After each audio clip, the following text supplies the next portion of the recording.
Hi, everyone. Today I'm in my home studio with Nassim Haramein, my dear friend and the incredible physicist. Thank you. Yes. Great to be here with you. I know. He just arrived and I snagged him away into my office. Yes. It's like, we got to get this interview in. But anyway, so happy to sit here with Nassim. And I think it's going to be really interesting for everyone if Nassim gives us a little sneak peek into the grand reveal that's happening on 2/22/22. This is a moment in history where life as we know it will change for the better. And it's really a large part because of this human being right here. Oh, thank you. Yeah, for real. And so I thought this would be a wonderful opportunity for Nassim just to give us a little bit of information about his new paper that's going to come out and what the implications are for the world. Yeah, well, it has so many different implications. It's really hard to pick, because it unifies all physics. It gives the world a whole new framework to explore our existence and the universe we're in. And it gives the world a whole new definition of what that is, meaning the material world and how it organized to eventually make a conscious being that's exploring it. Exactly. Yeah. And so it unifies, and I mean this formally, it formally, meaning that it is analytical in its derivations. It formally unifies all forces, which would be a unified field theory, right? And as a result, it unifies all constants in physics, conservation laws in physics, and all scales in physics. And it's just remarkable. Okay, that's such an important point right there. I mean, all of these points are important, but talk about, people always refer to, different dimensions, this is the fifth dimension. I really think this is an important concept to talk about. It's really more about scale than it is about dimension. Correct. Right? Scale and frequencies. Thinking of dimensions would be an artificial way of thinking, for instance, about the electromagnetic field, right? Yeah. Like the electromagnetic field, we see only a very small portion of, like a teeny portion of the electromagnetic field.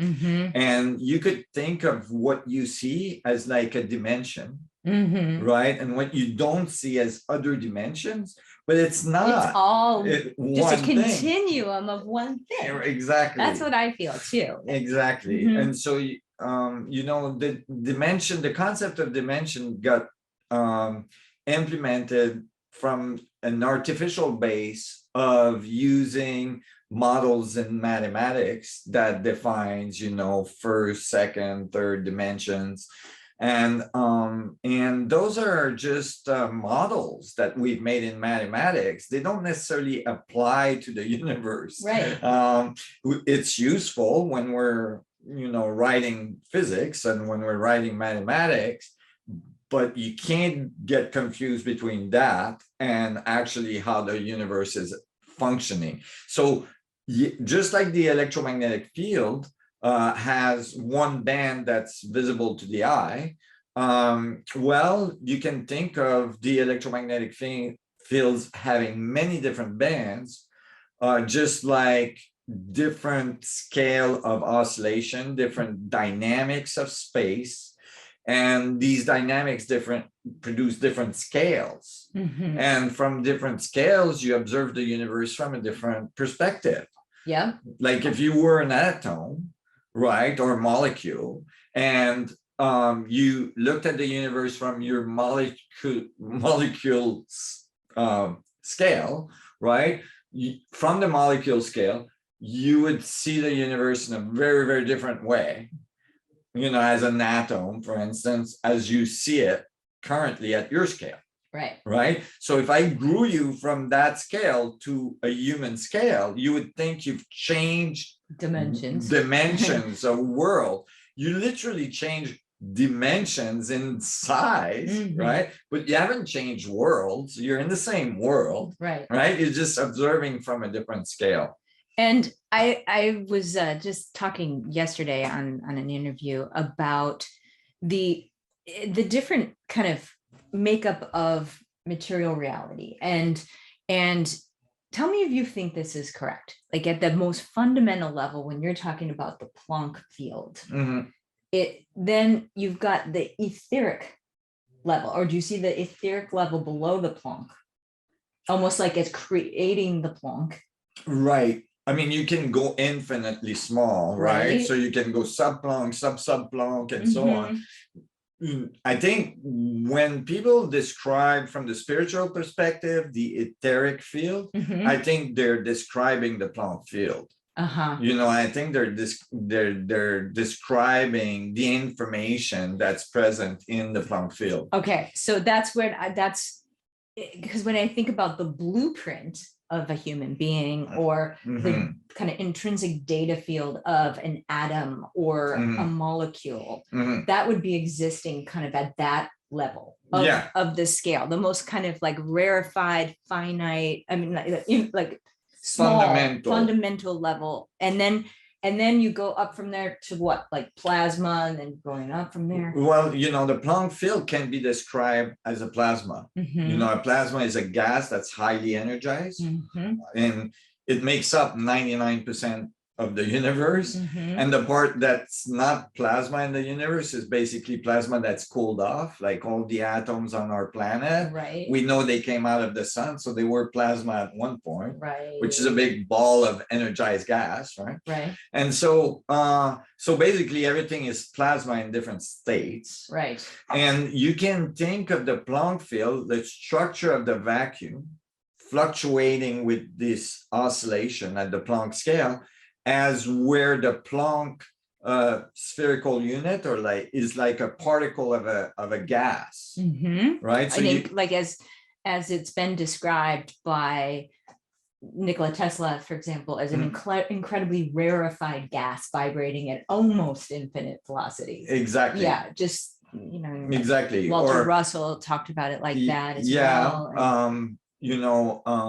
Maxwell talked about it as ether. Right. He described it as an ether. And filling basically all space. There's not a space where it doesn't exist in the universe. Yeah, correct. And it's the source of the electromagnetic field, or at least it's what carries the electromagnetic fields in Maxwell's equations. But it's been misinterpreted throughout the years. It changed into space-time when Einstein wrote his equations, and even those equations predicted that space-time would drag. It's called lens tearing, right, or frame dragging in space-time. So as an object turned, it would have drag, and that drag has been measured. Right, by gravity probe B.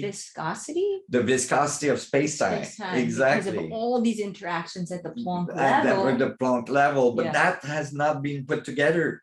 We just, in this paper, for the first time, are able to calculate the viscosity of space-time. Oh my God. And show that this viscosity is the source of, for instance, Ohm's Law, like the resistance of systems, and many fundamental dynamics like impedance, and the impedance of space, and all this is actually emerging from these equations naturally from first principle for the first time ever in physics. Like, oh my God, these like Ohm's Law is only empirically measured, right? We measure it, right, but we don't know where it came from, right? Like how it was derived and what is causing it. Yes, what are the mechanics? Yeah. So these equations all of a sudden outputs the mechanics of, like, for instance, we just resolved some of the, we were writing one of the section of the paper last week, and naturally from first principle, H bar emerged, like the Planck's constant, which is the base of all quantum theory. The Klein-Gordon equations, the Schrodinger's equation, so on. All this naturally now emerged from first principle, from fluid dynamics of this Planck plasma that's producing all the material world, and the sub-Planck that produced the Planck. The information flow through these scales. Oh my God. And so it's really exciting. Yeah, and would you mind if we just kind of talk about how matter emerges out of this? Like, I always think about the information set or data set that determines the formation of an atom or a molecule or a multicellular organism, like a plant or a human being. And so how do you feel like that's emerging out of this field? So what happens is that, so you have this, think of space-time as this fundamental field. Like people might say, but what is he talking about? Space is empty, right? But you have to think about it like around us right now, it's full of electromagnetic fluctuations that we don't have a direct experience of, right? Like there's infrared, there's ultraviolet, there's radio waves that are carrying information. There's all kinds of stuff in the space. There's background radiation from the galaxy. There's background radiation from like the beginning of the universe. I mean, there's all kinds of stuff going on in the space. Well, there's fluctuations that are so small at the Planck scale that we are not directly experiencing them, although we can measure them in laboratory now. They are fluctuating in really high level of energy. But the assumption has been is that they're always chaotic. So they all cancel out and you can ignore them. Or, for years, because this very big attempt to remove ether from equations and to remove what Maxwell and even others, Einstein in the beginning, and then he kind of changed his mind at the end of his life. Right. That's like, we can't ignore this. And do you think it's so just to finish, to answer your question on matter? Yeah. So it's chaotic everywhere, except what we haven't realized, and what these equations show very clearly, is that matter is actually made out of these fluctuations. And in that case, where there's a proton or an electron or, matter, is because the Planck field is spinning and producing a coherent behavior in that region, which we call a Bose phase, where all the atoms are in, resonance. Or all the Plancks are in resonance, and there's trillions and trillions of them, and they make up a proton. Right, because it's spinning in that region. Right. Because of a gradient in this Planck field, right? It's making eddies. Right. And these eddies, because it's a superfluid, they keep on spinning, right? And so they make up little protons and then electrons and so on. And now we have the math that describe all this. So there's only one thing, which is this fluid dynamic thing. And in some state, it's chaotic and it appears as nothing. And in other states, it's spinning. Highly organized. And then it looks like matter to us. And do you feel like we're not aware of this enormous density like between us because it's balanced, even though it's chaotic in certain areas and organized in others? Is like the on the whole, is it balanced?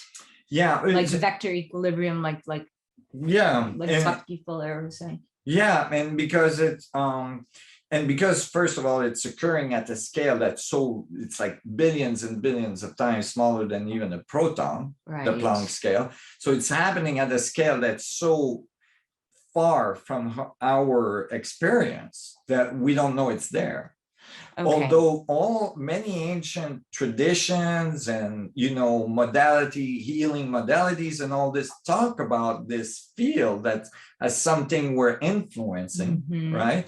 But the other thing is that in some ways it is balanced because as it's spinning, right, it's producing very specific toroidal and palladial dynamics, right? Like Coriolis effects and all this stuff that makes it so that it becomes self-contained. It's self-gravitating, self-contained system.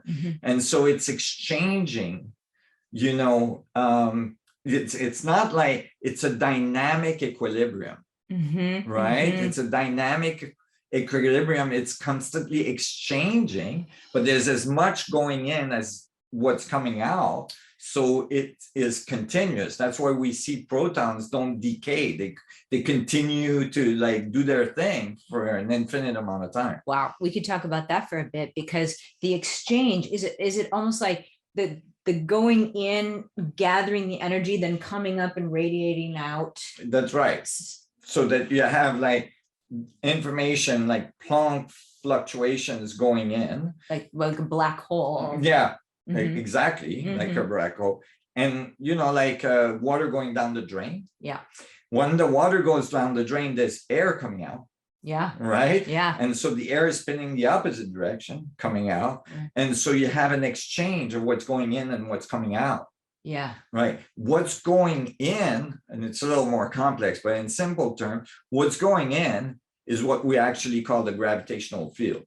Okay. And what's coming out is what we call the electromagnetic field.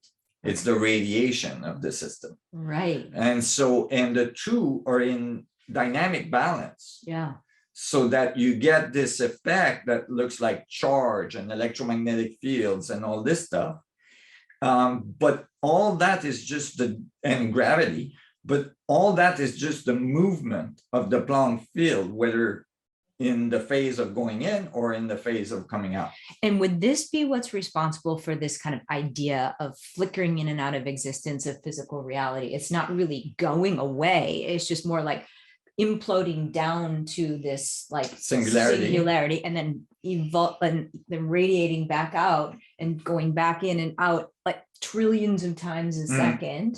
I like to think of it in a circular manner, right? Like the palladial dynamic of a torus, of a torus. And, I want to make clear, like I'm describing this with my hands loosely, but this is formally described in these equations. Yeah. And it gives the correct answers for very, very fundamental things like the Rydberg constant and the gravitational constant and, the mass of the proton, the mass of the electron, and, the mass of galaxies or universes and so on. So it's or the temperature of the background radiation of a universe. So you can imagine you have equations now from this in which you're studying a proton and you're outputting, what the temperature of the universe should be, right? And then when we measure it, it's that, right? Yeah. And or the mass of galaxies, or and so on. And so basically, you're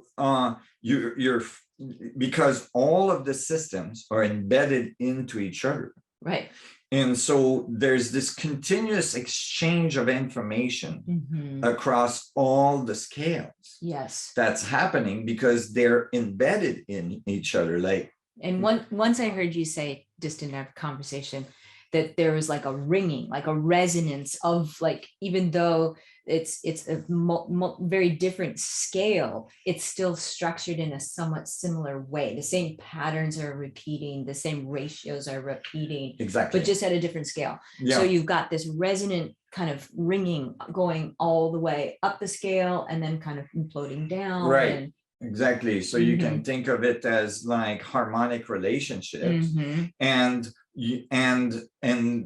that's why those equations can be generalized, is because you have the same dynamics at these very different scales. I mean, like from a proton to the universe, right? It's a huge scale difference. It's no accident that you look at the neurons in the brain and it looks very much like, cosmic pictures of plasma pathways and filaments between superclusters. And it's no accident that well, the Hermetic Principles, as above, so below. It's just this, you could probably almost map all Hermetic Principles to your physics. Absolutely. Yeah. And many very fundamental ancient traditions map to what we've discovered here. So it's remarkable. And even some of the symbolism and geometry, right? Like the dynamics of the movement in and the movement out of a yin yang symbol, or the Hunab Ku from the Mayan tradition that shows the double spiral, and so on. And you see it in many ways, and the geometry that is the result of this interaction of spin relationships that emerge from it, like this crystalline structure of space. So, I mean, the implications are remarkable, both philosophically, I mean, understanding ourselves, but in terms of history, but as well in terms of technology. Okay, this is something we need to talk about, because I think this is really also going to give people a lot of hope about our future, because right now things are looking somewhat dismal, with like environmental destruction, grim. Yes, and everything. So like, how can we turn this around, the trajectory of human civilization? We need to do it on a dime, really, in order to survive here. So this is like I think during COVID, people called it a spin, or what was it? COVID pivot. Pivot. Yeah, we need to do a pivot. We do. A global pivot. Yeah. And a survival pivot. Yeah, and this type of research, and I really don't want to say this in any arrogant way, but like specifically unified field theory, like this, what was found here, gives a direct path of understanding the relationship between the electromagnetic field and gravitational field. Okay. And since we know how to control electromagnetic field, which has brought us to all this advanced technology in our civilization right now, right? We learned from Faraday and then others and Maxwell and so on, how to control electromagnetic fields to make it communicate our device and charge and power all of our world. Well, we have learned pretty well how to control electromagnetic field, and now we know the mechanism in which electromagnetic fields and gravitational field interact to produce gravitational waves. Well, now we can apply this to learn to control gravitational fields. Right. And the implications are not just we can travel to other planets, but really it's going to change how we move about this planet and how we build things. And we can take housing off the ground. We can remove roads. We can, live in the atmosphere more than on the surface. We can greenify the whole planet again. I mean, with this understanding is not only how to control gravity, but how to extract massive amount of energy from the structure of the Planck field. So all of a sudden you can have almost infinite amount of energy anywhere you are. Right. No longer are you needing coal burning power plants and nuclear reactors. We are going to be coupling with the field as it is described by your mathematics. And so honestly, it's almost a cookbook, so to speak, of how we interact with the forces of nature. And to couple like the plants do, and like our body already does, and so that's another application, right? Like, to help heal illness and whatnot, you enhance the coupling with the field and the information that is really dictating the formation of you every trillionth of a second. So you enhance what you call the blueprint. Your communication with the blueprint, and transmute the dissonant things that are in the way. You clear the way for a more perfect translation of the blueprint. Which you do very well. Oh, well, I thank you.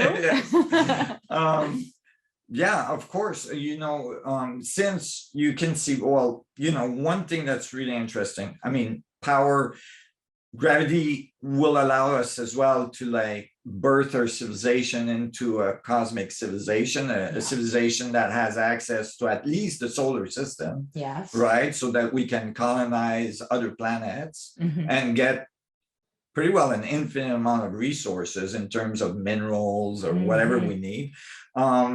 You know, so this, and we can't do that with rocketry. No. We can't do that with like burning fossil Oh my fuel. gosh, the galactic community is like, oh, poor humans. Yes. Really and yes, and we might meet other members of the galactic community along the way. And I don't mean that in an esoteric way. Whether we like it or not, we're part of a galactic community because we're inside a galaxy and there's billions of stars. And as we saw in the last 2 decades, most of these stars have planets, and there's many planets that can sustain life, as we are discovering. And there's most likely quite a bit of people, you know, and most likely some of these people are much more advanced than us and have discovered this link between gravity and electromagnetic field a long time ago, and are able to travel through the galaxy. So that's exciting. But as well, clearly, you know, when we look at the energy body of a person, and I mean it literally, like formally,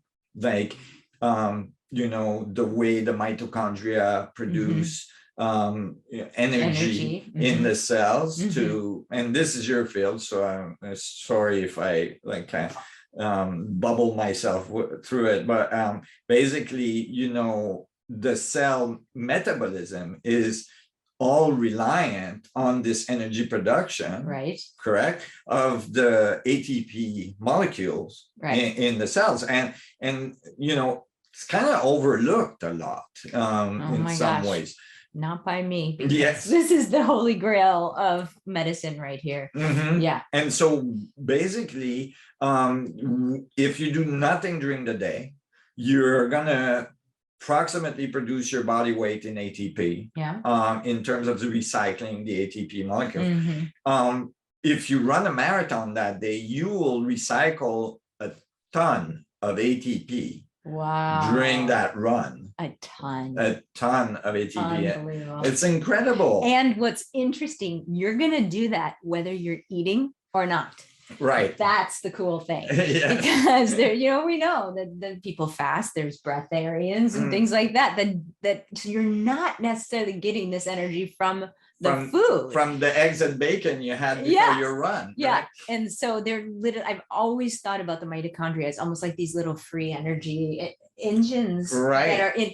And then when we talked about like as above, so below, you've got that, you know, the organization of the neurons in the brain, you've got the organization of the cosmos that kind of mirrors that. Well, within the cell, you've got the microtubule network, that is so communicating with the mitochondria. Right. Yes. And so there's just this seamless kind of flow of information across all scales. From the proton, from the Planck to the proton to the molecules to eventually making cells. And these intracellular organelles and these intracellular structures that then, you know, the macro in the body itself, you know, the way that the cells are organized, and then the way that mirrors how nature is organized in the universe at large. So it's and you know, and in order for it to self-organize like this, it has to have a flow of information across scales. That's exactly right. And when we were calculating, you know, some of these equations, we found the link, and I'm not going to reveal it right now, but because the paper is not published yet, but it'll be there soon, and it's going to blow your mind. But basically, you can show that you can couple. So in the mitochondria that makes those little molecules, is these little motors. They're routers. They've been described by physicists as Brownian motors, you know, which are like kind of ripping protons and running off a gradient in energy, proton, in the mitochondria, and basically they're spinning. they're spinning, if you're doing nothing at about 8,000 RPM, if you're running, they're spinning at about 60,000 RPM. So they're little magnetic motors. Yeah. And then they're going like a bat out of hell, making the ATP. Yeah. And so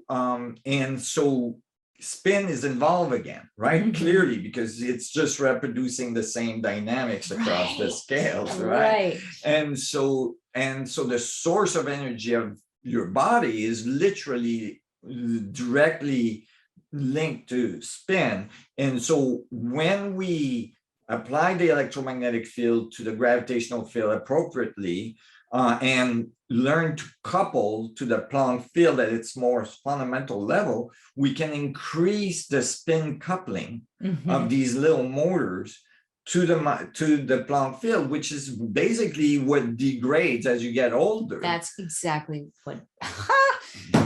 Love it. Yeah. Okay.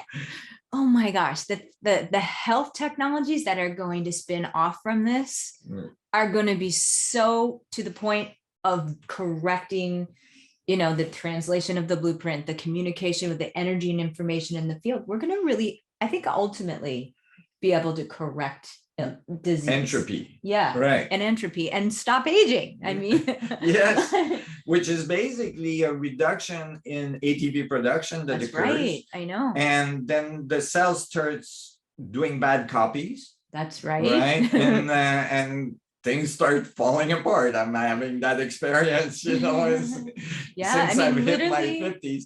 And yes, our mitochondria become less functional, and there's actually fewer numbers and smaller mitochondria as we age, and just less recycling of mitochondria, where the bad ones are kind of degraded and the new ones are born. So it's that we'll be able to change that. Right. So we can spin up the system back to its original energy level, so that and then that cells in laboratory have been shown to be able to be living indefinitely. People don't realize, I was talking with my child, he's an adolescent now, the other day, and we were marveling at there's a few species on the planet that are thought to be immortal. There's animals, right? That Which are ones? There's a jellyfish, that always renew itself. It's immortal. It won't die. It will, and it age, and then it reverts back to its younger age, and it age again, and it reverts back. I like that. Yeah, there's a few, and so if you look Immortal Animals on Google, you'll find them. Wow. There's a bunch of them. There's a few of them, and so this is, and people say, oh, so you're talking about life extension. It's like, it's not so esoteric life extension. If you only go a few decades ago, 100 years, 200 years ago, the expected lifespan was half of what it was today almost, right?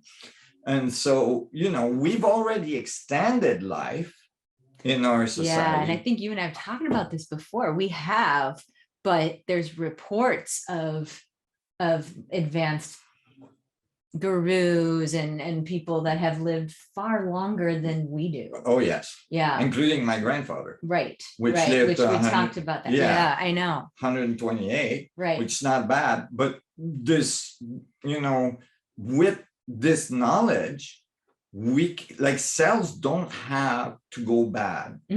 They can stay up in their energy level, and in that case, I don't see why eternal life wouldn't be possible. Just like these animals that we observe in nature. I mean, nature shows us this is possible, right?